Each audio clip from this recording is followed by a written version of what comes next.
अभी है वक्त कुछ देर देख लूं तुमको, अभी है वक्त कुछ देर देख लूं तुमको, अभी चिराग बुझाने हवा नहीं आई।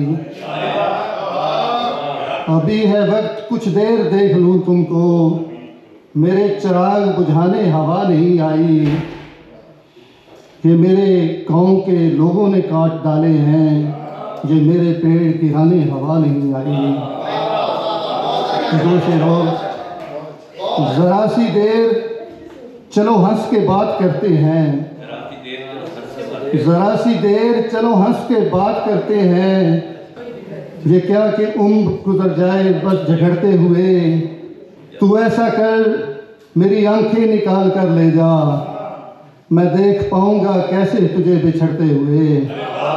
तू ऐसा कर मेरी आंखें निकाल कर ले जा, क्या कहने, मैं देख पाऊंगा कैसे तुझे बिछड़ते हुए।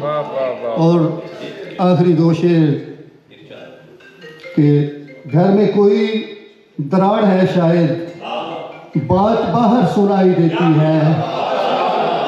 घर में कोई दरार है शायद, बात बाहर सुनाई देती है। काश अंदर से लोग ऐसे हों जैसी सूरत दिखाई देती है।